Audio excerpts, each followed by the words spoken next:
Test 1. You will hear a number of different recordings, and you will have to answer questions on what you hear.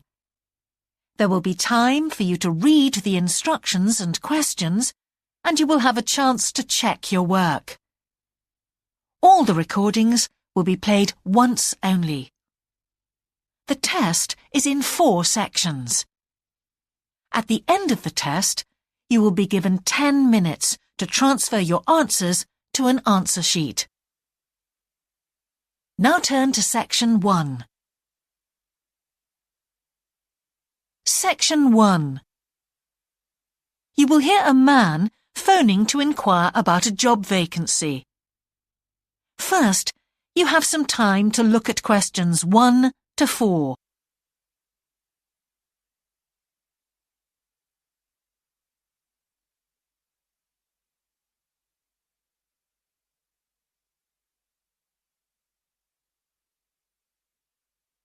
Now we shall begin. You should answer the questions as you listen, because you will not hear the recording a second time. Listen carefully and answer questions 1 to 4.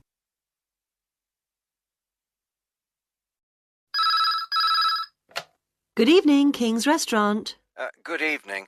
I'm ringing about the job I understand you have vacant. Oh, yes. I'd like to find out a few more details, if I may. Yes, of course. Can I take your name? It's Peter Chin. OK, Peter. Well, if you want to ask about the job, and then if we're both still interested, we could arrange for you to come for an interview. Great, thanks.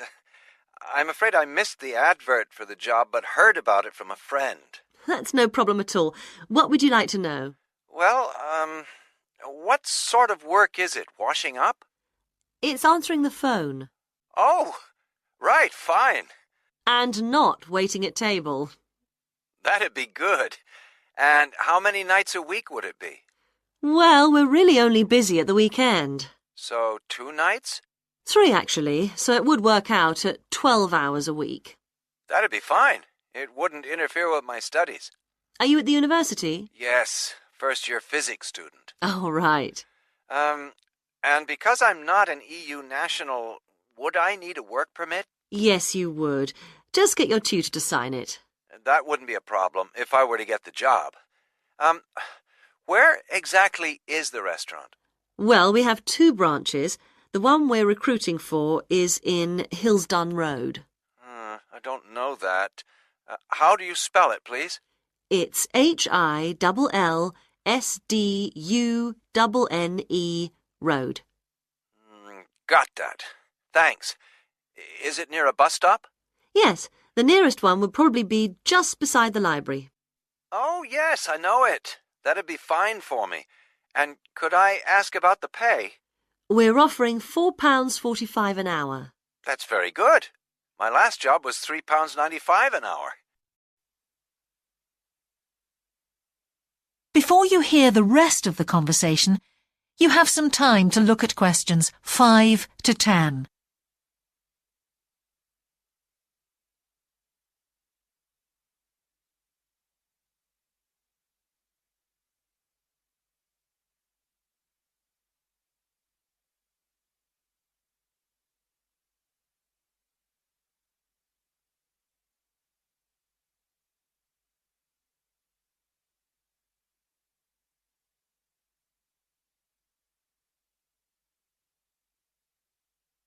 Now listen and answer questions 5 to 10.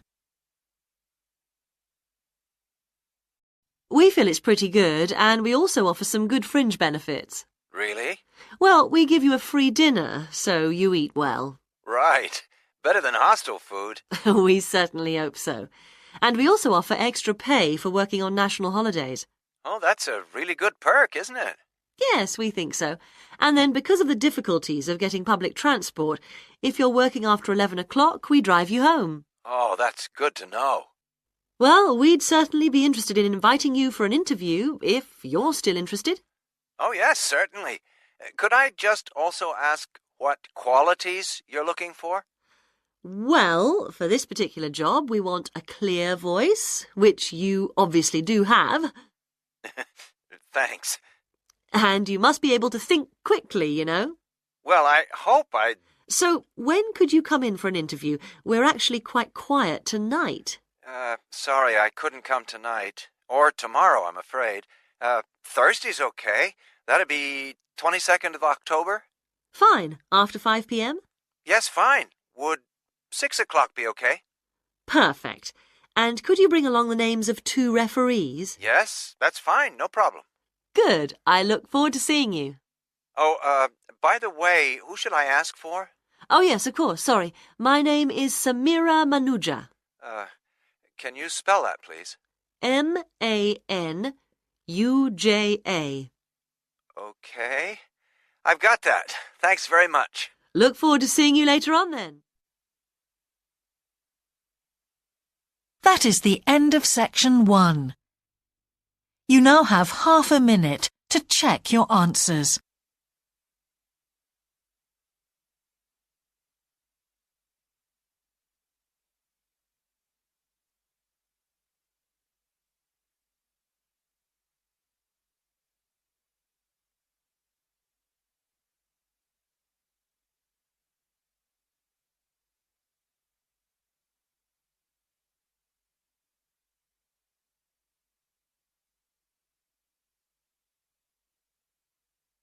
Now turn to section 2.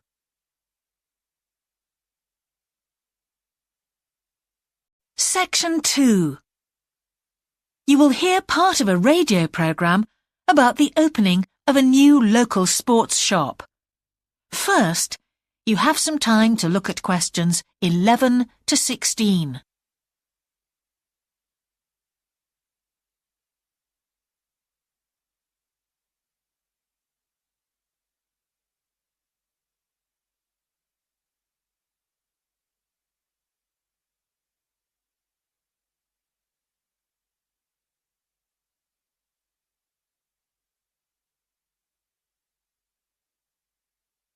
Now listen carefully and answer questions 11 to 16.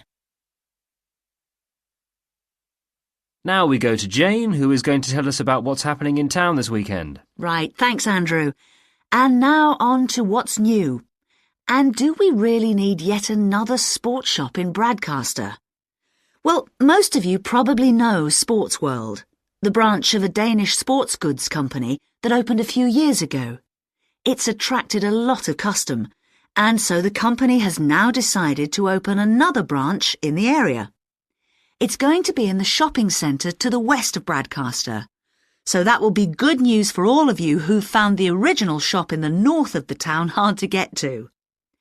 I was invited to a special preview, and I can promise you, this is the ultimate in sports retailing. The whole place has been given a new minimalist look with the company's signature colours of black and red. The first 3 floors have a huge range of sports clothing as well as equipment, and on the top floor there's a cafe and a book and DVD section. You'll find all the well-known names as well as some less well-known ones. If they haven't got exactly what you want in stock, they promise to get it for you in 10 days. Unlike the other store, where it can take up to 14 days. They cover all the major sports, including football, tennis and swimming. But they particularly focus on running, and they claim to have the widest range of equipment in the country. As well as that, a whole section of the 3rd floor is devoted to sports bags, including the latest designs from the States. If you can't find what you want here, it doesn't exist.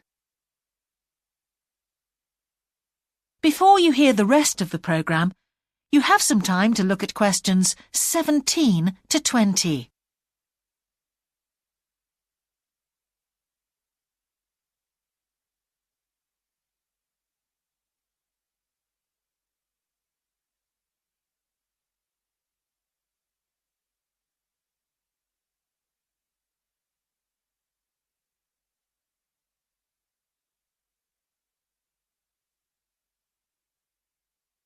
Now listen and answer questions 17 to 20.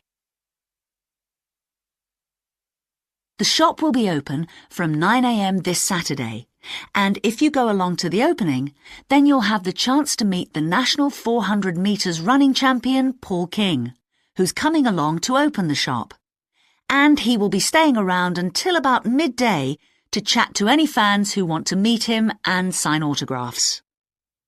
Then there will be a whole range of special attractions all weekend. There will be free tickets for local sporting events for the first 50 customers, and also a special competition open to all.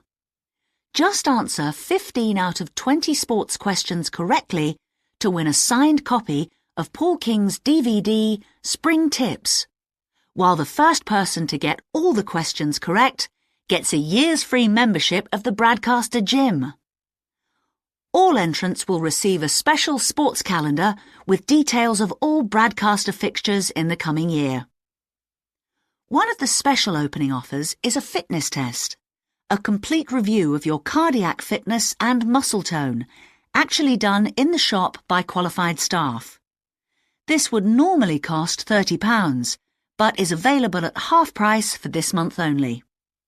There are only a limited number of places available for this, so to make a booking, phone 560-341. In addition, if you open an account, you get lots more special offers, including the chance to try out equipment at special open evenings. That is the end of section 2. You now have half a minute to check your answers.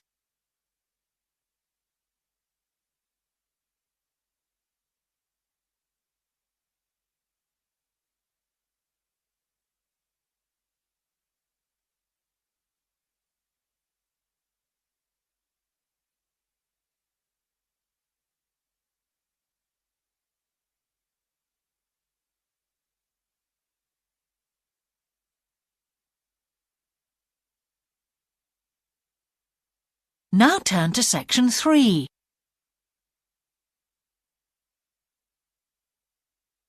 Section 3.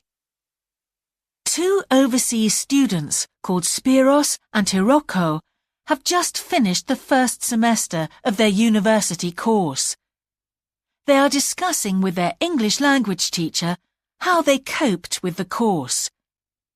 First, you have some time to look at questions 21 to 25.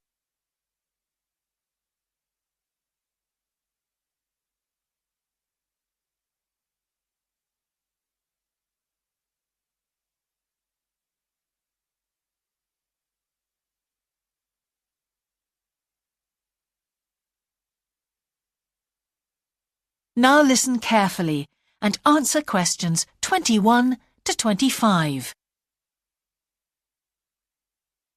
Before we start, Spiros and Hiroko, thanks for coming in today to talk about your recent study experiences, and congratulations to you both in doing so well in your first semester exams. Thank you. I'd like to discuss with you the value of the English for Academic Purposes course you did here last year before starting your university course. Spiros, if I could start with you, what parts of the program have now proved to be particularly valuable to you? I think that having to do a seminar presentation really helped me. For example, a couple of weeks ago in our marketing subject, when it was my turn to give a presentation, I felt quite confident. Of course, I was still nervous, but because I had done one before, I knew what to expect. Also, I know I was well prepared, and I had practiced my timing. In fact, I think that in relation to some of the other people in my group, I did quite a good job, because my overall style was quite professional. What about you, Hiroko? That's interesting. In my group, I was really surprised by the way the students did their presentations.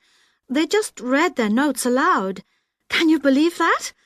They didn't worry about their presentation style or keeping eye contact with their audience. And I remembered that these things were really stressed to us in the course here. So, how did you approach your presentation, Hiroko? Well, to speak frankly, I read my notes too. At the time, it was a relief to do it this way, but actually when I had finished, I didn't feel any real sense of satisfaction. I didn't feel positive about the experience at all. That's a pity. You know, although I was pleased with my presentation, I am not so pleased with my actual performance right now in the tutorials. During the whole semester, I've not said anything in our tutorial discussions. Not a word. Really, Spiros? Why's that? Do the other students talk too much? It's partly that, but it's mostly because I have had no confidence to speak out. Their style of speaking is so different.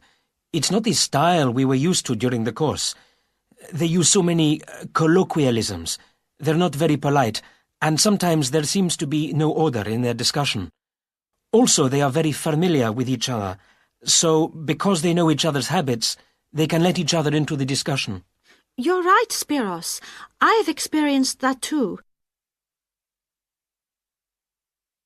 Before you hear the rest of the conversation, you have some time to look at questions 26 to 30.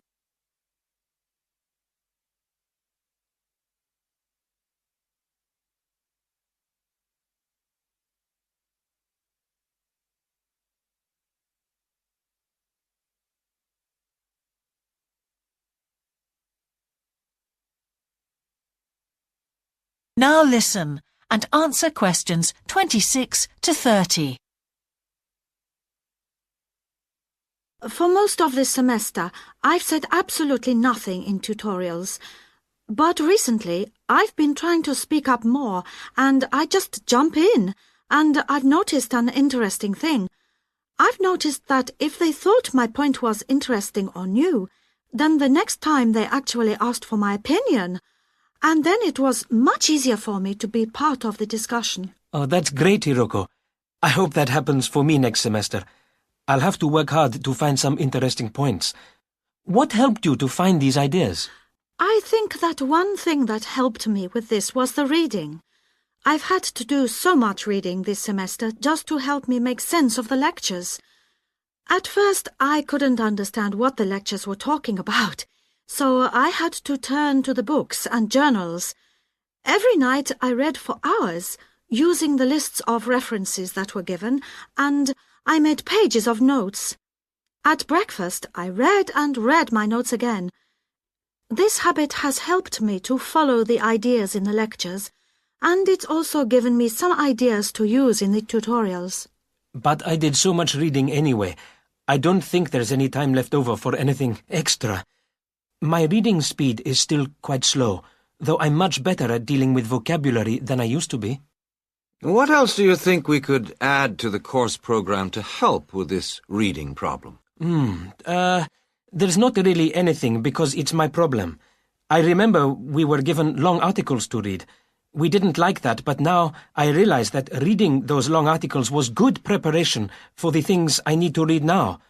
Also, in class, we regularly had speed reading tasks to do, and we kept a record of our reading speed, so the teachers were encouraging us to work on that. That's true, Spiros, but what we read could have been different. Sometimes in the English class, I felt frustrated when I had to read articles about the environment or health or education, because I wanted to concentrate on my own field, but we didn't read anything about engineering. So I think I wasted some time learning vocabulary I didn't need. But surely the strategies you were taught for dealing with that vocabulary were helpful? Yes, but psychologically speaking, I would have felt much better working on reading from my own field. What do you think, Spiros? Oh, I agree. That would have helped my confidence too, and I would have been more motivated. It was good, though, that we could work on our own topics when we wrote the research assignments. Okay, let's move on to writing now. That is the end of section 3. You now have half a minute to check your answers.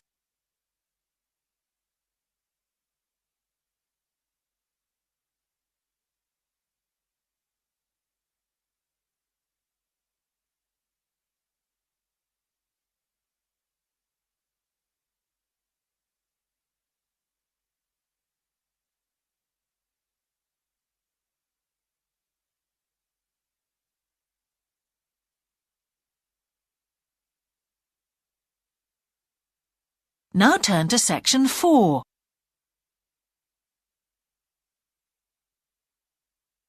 Section 4. You will hear part of a lecture about a problem related to the behaviour of certain sea creatures. First, you have some time to look at questions 31 to 40.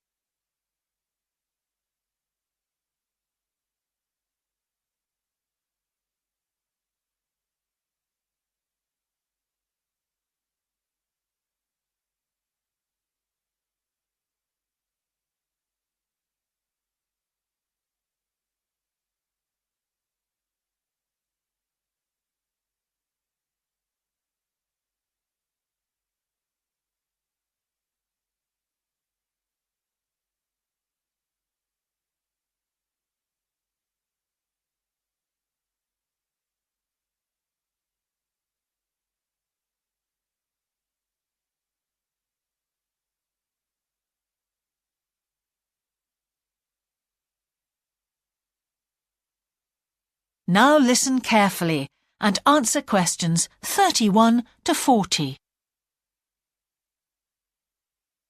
Good afternoon, everyone. Well, with some of you about to go out on field work, it's timely that in this afternoon's session I'll be sharing some ideas about the reasons why groups of whales and dolphins sometimes swim ashore from the sea right onto the beach and, most often, die in what are known as mass strandings. Unfortunately, this type of event is a frequent occurrence in some of the locations that you'll be travelling to, where sometimes the tide goes out suddenly, confusing the animals. However, there are many other theories about the causes of mass strandings. The first is that the behaviour is linked to parasites. It's often found that stranded animals were infested with large numbers of parasites. For instance, a type of worm is commonly found in the ears of dead whales. Since marine animals rely heavily on their hearing to navigate, this type of infestation has the potential to be very harmful. Another theory is related to toxins, or poisons. These have also been found to contribute to the death of many marine animals.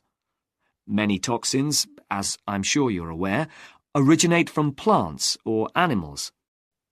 The whale ingests these toxins in its normal feeding behaviour, but whether these poisons directly or indirectly lead to stranding and death seems to depend upon the toxin involved. In 1988, for example, 14 humpback whales examined after stranding along the beaches of Cape Cod were found to have been poisoned after eating tuna that contained saxitoxin, the same toxin that can be fatal in humans.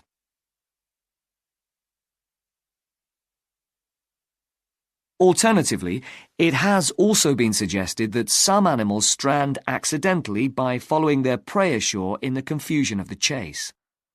In 1995, David Thurston monitored pilot whales that beached after following squid ashore.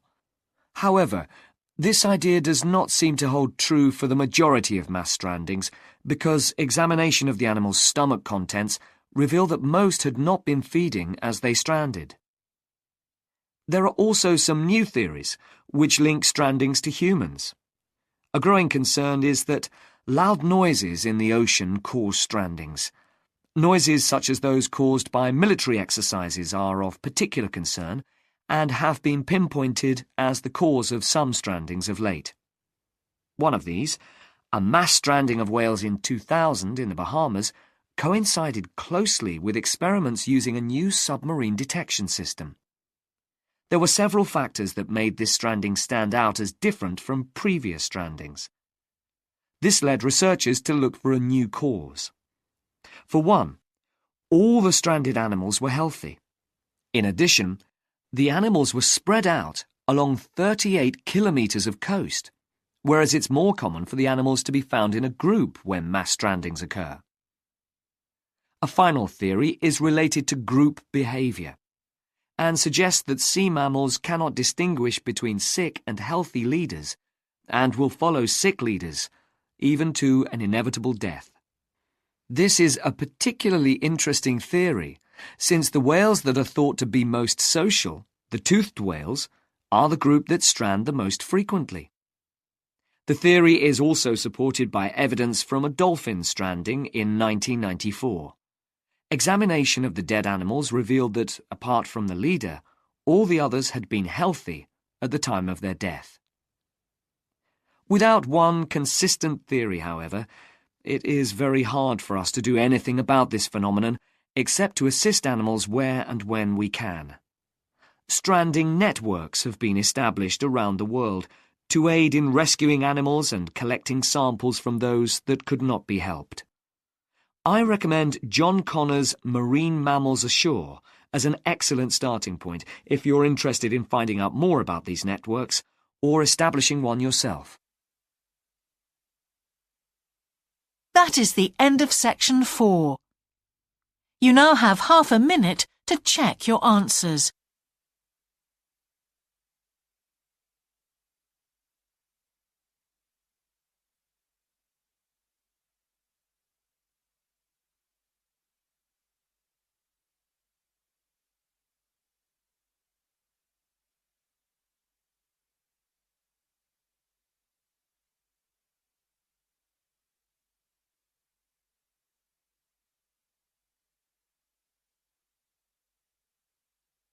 That is the end of the listening test. In the IELTS test, you would now have 10 minutes to transfer your answers to the answer sheet.